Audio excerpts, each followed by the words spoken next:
வணக்கம். ஷெஃப் மகேந்திரமா. நான் இன்னைக்கு செய்யப்படுறது வந்து தாய் கார்லிக் ப்ரான் நூடல்ஸ். இது ரொம்ப அருமையாக இருக்கும். இதை நம்ம இறாலை யூஸ் பண்ணி மஷ்ரூம் ப்ரோக்கோலி இந்த 2 வெஜிடபிள் யூஸ் பண்ணி சாஸ் வந்து teriyaki sauce, oyster sauce with chilli ஃப்ளேக்ஸை யூஸ் பண்ணுறோம். தாய் பேஸ்ட்டையும் கறி பேஸ்ட் யூஸ் பண்ணுறதுல இது ரொம்ப அருமையாக இருக்கும். இது சாப்பிட்றதுக்கு ரொம்ப டேஸ்ட்டாக இருக்கும். நான் உங்களுக்கு எப்படி நீங்கள் செஞ்சு காட்டுறேன். தாய் கார்லிக் ப்ரான் நூடல்ஸ் பண்ணுறதுக்கு ஒரு பாக்கெட் நூடல்ஸ் எடுத்து நம்ம வேக வைக்கிறோம். வேக வைக்கும்போது என்ன பண்ணுறோம்னா ஒரு 3 to 4 நிமிஷம் தான், அதிக நேரம் வேக வைக்கக்கூடாது. நூடுல்ஸ் வந்து veg noodles, egg noodles, hakka noodles இருக்குது. நம்ம வந்து இப்போ பாயில் பண்ணுறது எக் நூடுல்ஸு. 1 டீஸ்பூன் எண்ணெய் அதில் வந்து ஊற்றிக்கணும் வேக வைக்கிறதுல. எதுக்கு ஊற்றுறோம்னா நல்லா தனித்தனியாக பொலன்னு வரும், இல்லைன்னா ஒன்று கோத்து பிடிக்கும் நூடுல்ஸு. நூடுல்ஸ் வெந்துருச்சு. இதை எடுத்து என்ன பண்ணால் ஒரு பெரிய வடிகட்டில் எடுத்து ஸ்ட்ரெயின் பண்ணிக்கிறோம். நல்லா ஸ்ட்ரெயின் பண்ணிட்டு ரொம்ப வேக வைக்கக்கூடாது, முக்கால்வாசி வேக்காடில் இருக்கணும். இப்போ என்ன பண்ணுறோம்னா இதுலேயும் 1 டீஸ்பூன் எண்ணெய் ஊற்றுறோம். அப்போ தான் உங்களுக்கு தனித்தனியாக உதிரியாக வரும். நல்லா அதை குளிக்கிட்டு எடுத்து ரெடி பண்ணி வச்சுக்கணும். இப்போ நூடுல்ஸ் ரெடி பண்ணுறதுக்கு என்ன பண்ணுறோம்னா நூடுல்ஸை வேக வச்ச நூடுல்ஸு பொரிச்ச காளாம்பாங்க. இந்த காளை நம்ம 1க்கு 2 அப்படிட்டு பொரிச்சது. இது ப்ரோக்கோலி, இது பாதி வேக்காடு பண்ணி எடுத்துக்கணும். இறால் இதில் வந்து என்ன பண்ணால் மைதா, கார்ன்ஃப்ளவரு, முட்டை, மிளகுத்தூள், உப்பு எல்லாம் சேர்த்து பொரிச்சிக்கணும். வெஜிடபிள்ஸ்க்கு நூடுல்ஸு வெங்காயம், குடமிளகாய், கேரட்டு, முட்டைக்கோசு எல்லாம் சேர்த்து எடுத்துக்கணும். வெங்காயத்தாள், எண்ணெய், teriyaki sauce, Thai red curry paste, chilli flakes, oyster sauce, aromatic powder, white pepper, மிளகுத்தூள், துளசி, சின்னதாக இருக்கணும் பூண்டு. இப்போ நம்ம ரெடி பண்ணுறதுக்கு என்ன பண்ணோம்னா சைனீஸ் கடாயை எடுத்துகிட்டு ஒரு 2 ஸ்பூனு எண்ணெயை ஊற்றுறோம். இல்லாட்டி 3 ஸ்பூனை ஊற்றிக்கலாம். ஊற்றிக்கிட்டு ஒரு 1/2 ஸ்பூனு பூண்டு போட்டு நல்லா, இது தாய் கார்லிக் ப்ரான் நூடுல்ஸுங்கிறதுனால கார்லிக் அதிகமாக யூஸ் பண்ணணும்.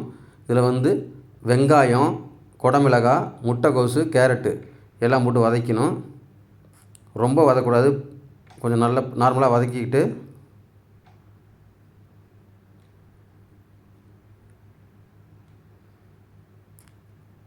ரொம்ப நேரம் வதக்கூடாது. வெஜிடபிளில் பாதி வதக்கிக்கிட்டு ஒரு போர்ஷன் வெஜ் நூடுல்ஸ் எடுத்து இதில் போட்டுக்கணும்.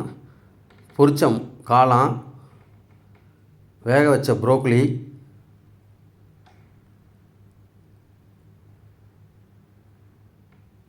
மிளகுத்தூள் 1/2 ஸ்பூனு, வெள்ளை மிளகுத்தூள் 1/2 ஸ்பூனு, அரோமேட்டிக் பவுட்ரு 1 ஸ்பூனு எல்லாத்தையும் போட்டு நல்லா வதக்கணும்.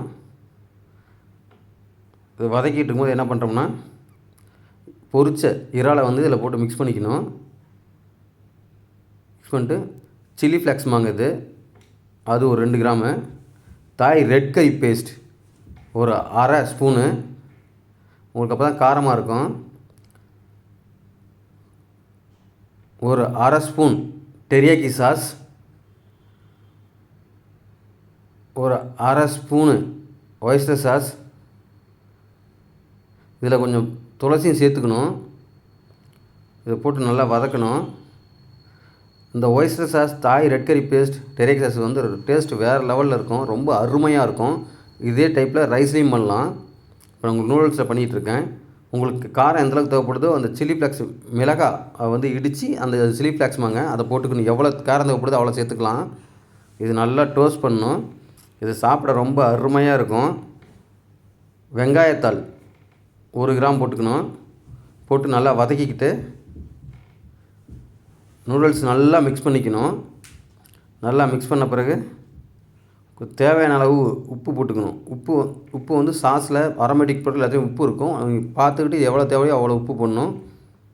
அவ்வளோதான், இது ரெடி ஆயிடுச்சு. இது வந்து சாப்பிட்றதுக்கு ரொம்ப அருமையாக இருக்கும். டேஸ்ட் வேறு லெவலில் இருக்குது. இது வந்து தாய் கார்லிக் ப்ரான் நூடுல்ஸுமாங்க. நீங்கள் நூடுல்ஸை கொஞ்சம் ரெடி பண்ணிவிட்டு கார்லிக்கை ஃப்ரை பண்ணி கூட மேலே போட்டுக்கலாம். இது ரொம்ப உங்களுக்கு பிடிச்சிருந்தா லைக் பண்ணுங்கள், ஷேர் பண்ணுங்கள், சப்ஸ்கிரைப் பண்ணுங்கள்.